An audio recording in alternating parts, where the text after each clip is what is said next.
Hey everyone, thank you so much for tuning in. You're watching Watch This, where I discuss TV, film, and screenwriting tips for beginning writers. And I think that I'm going to also add books. So it may be a revamp on the channel of Watch This, Read That. Because I do want to add literature to this channel, and I know I haven't been on here for a minute, but I am going to be consistent because I have been going to the movies lately and watching TV in my spare time, and I want to talk about it. So yeah, we're going to be more consistent on here, but today I want to talk about the new film Is God Is, directed by Aleshea Harris. And if you want to know my thoughts, stay tuned. So Is God Is, like I said, it was directed by Aleshea Harris, and it is actually an adaptation of her screenplay. And initially, when I found out that they were making this into a film, I started to look up things about the play, and I saw the original trailer for the play.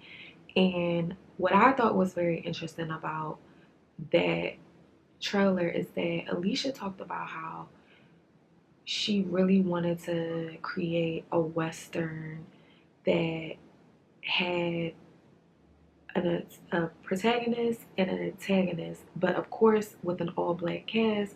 A lot of people, for some reason, having a black antagonist seems so, I don't know, like I think the representation can get very muddy where people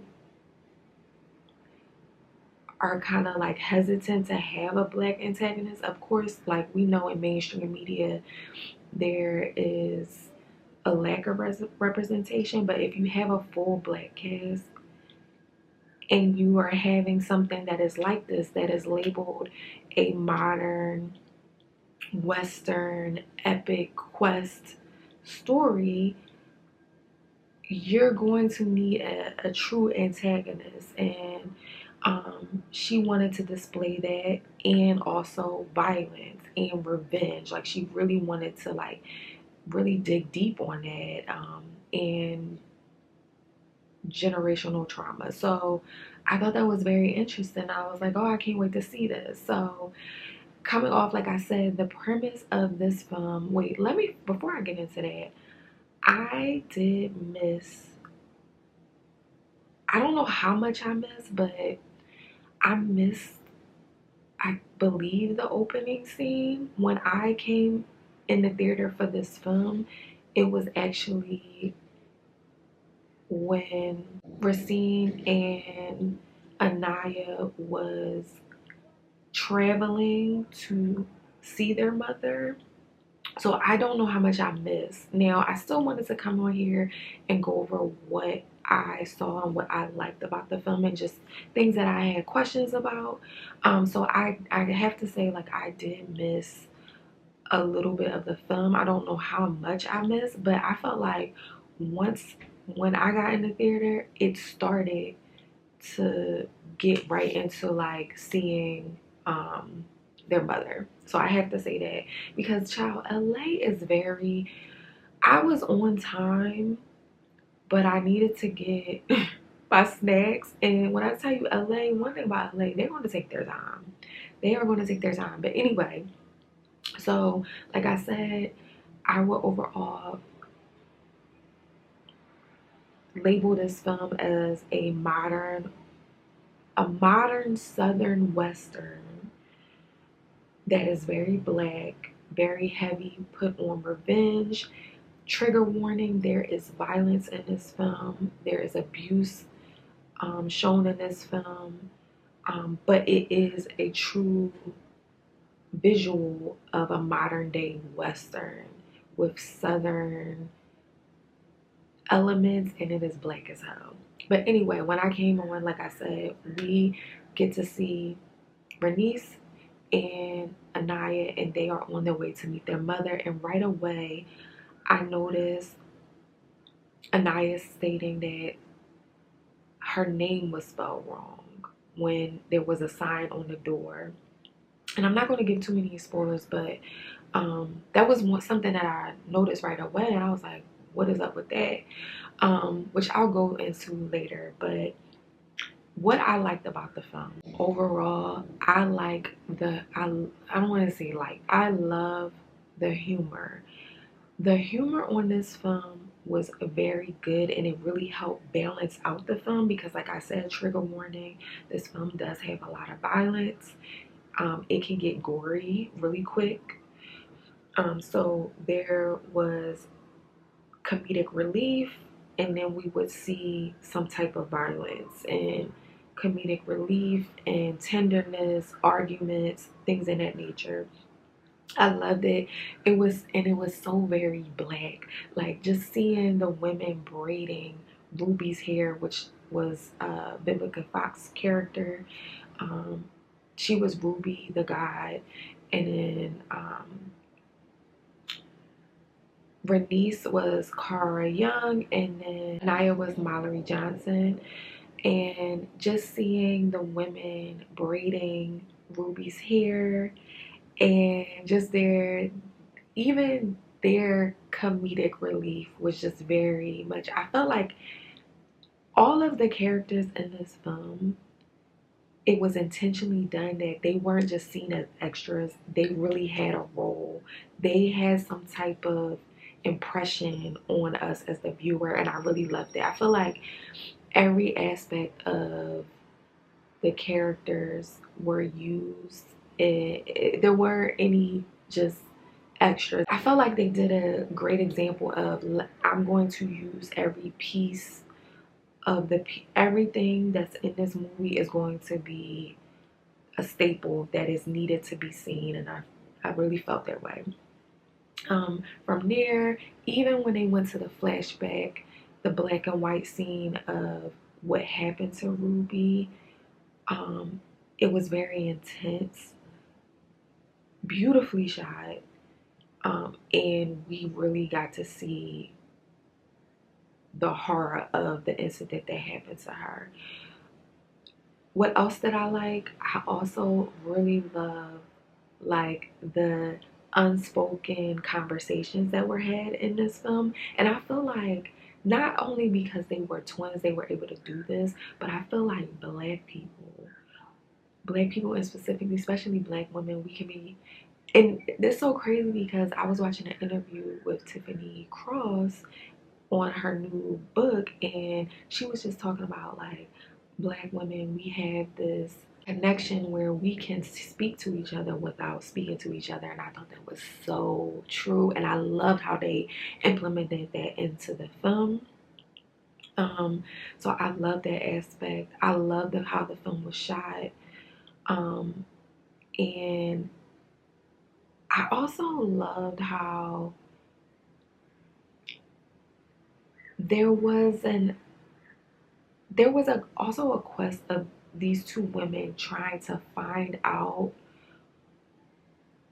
more about themselves as they were traveling to do this request that they had for their mother. And I don't know if I said this, but it's all said in the trailer, but the two women, Bernice and Anaya, go to see their mother because it is their mother's dying wish to see them and for them to do something for her before, of course, she passed. And the request is to unalive their father because he is the reason why they are burned up and they have scars. And I'm not going to go into detail of what happened. That is something that I want you to see. But of course, he tried to set them on fire. But there is specific things in that story that I just thought that was like, oh wow, this is like, there's something deeper here. And as they are asked to do this, they go on a quest to, one, I also believe, yes, they wanted to do this action for their mother, but I also think that they wanted to find out more about their father. And they did as they went on to do this revenge quest for their mother. And wow. I also thought it was very interesting how each of the women, okay, sorry, my camera actually cut off, but um I'm still on the things that I like. There was another thing that I liked about the film that it displayed. What was so interesting is that we saw how the monster, which was played by Sterling K. Brown, it was the father. He was the father. We saw how his presence affected each person that they went on the mission to see as they were trying to get to him. And it was so crazy how when you would hear conversations from the person, let's say Divine the Healer, which that whole scene was hilarious. Like I have to give kudos to the humor. The humor in this was so amazing. But just hearing how this man would tell them things that was untrue. She didn't even know that they were still alive. And he left his responsibility there and moved on. And I'm trying to do this without saying too much, but it seemed like every single one of the people that they met, to me, in some way or sense, they still wanted to, like, in a sense, like protect him, or protect isn't the right word. It was just interesting to see how he would swindle his way through these relationships where she didn't know anything about them and she was still holding on. She said she was going to wait for him, and they're like, you're going to wait for this person after he left you and his son for years? And then on top of that, I'm not going to say who, but there was somebody who was trying to unalive Bernice and Anaya. And I was just like, this person doesn't even care about you, but you're still trying to protect him and kill off them. Like, it was just so interesting of how this person was very charming, but was a horrible person. When I tell you the horror, and it made me think about, especially when we got to the wife, it made me think about how this woman, Divine the Healer, said she didn't know that they were alive. Okay, so he told him that. And then when we got to the new wife, the things that she would say about them and their mother is how oftentimes in relationships I would see from afar, and then just also quickly notice when somebody would try to play this and say things about their former partner. And although they're saying these things and you know how you're being treated, the new wife was being treated like crap, to the point where she was planning her escape every day, but wouldn't really leave. She would always come back. And then to the point where this was the kicker, she would spray her room and her items with her urine. And it was a way to keep him from being on her, because he was very abusive. Like, it was a repellent basically. And I was like, this is so interesting. Instead of just, I don't know, like, and even her knowing how she's being treated, knowing what she's doing to try to repel this man, and the things that she said, I'm just like, oh, this is so realistic that it's not even funny. It was so interesting. Um, yeah, and just the humor of it all.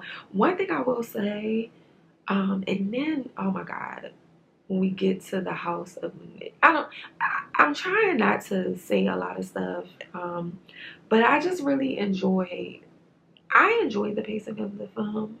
Like I said, I walked into it when they were actually going to meet their mom, and then it just went boom, boom, boom. We also got to see the Chuck the lawyer and how he was affected, and the things this man has affected every single one of these people in this film. And it was just interesting how to see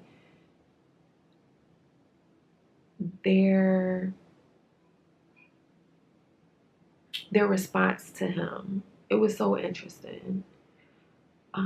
Yeah, the one thing that I was kind of conflicted about, I know people did not, I don't want to say they didn't like the ending, but they wanted more, which I understand. I'm not going to say what happens at the end, but I felt like I understood why it ended the way it was. It was killing off one chapter and beginning a new. So I understood there was a lot of death in this film. So I understood in an epic quest, you're going to have this new life. So I understood why it ended the way it did. I did wanted to know more, but I understood like this was just the quest, and that's all we were getting from this. I don't know if they're going to do a part two. Um, yeah, I also really enjoyed how the twins were very different. One thing I was confused about was this. Like I said in the beginning, when they got to their mother's house, Ruby's house, she had a sign on the door like "Welcome, Bernice and Anaya." She spelled her name wrong, and Anaya was like, "She spelled my name wrong," and she was like, "Girl, come on, let's just come in." I instantly noticed that there was some type of tension between Ruby and Anaya. I don't know what that's about. One thing I could think was, and without saying too much, Anaya is the one that was fully burned. And I don't know if it was some resentment for the reason why, if that is the reason why, not because she was burned, but because why they both were burned.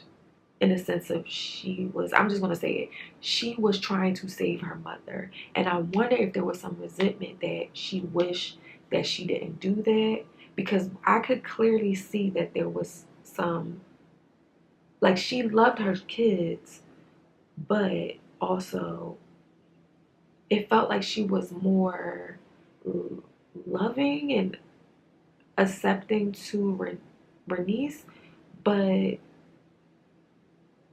she understood Anaya was very sensitive.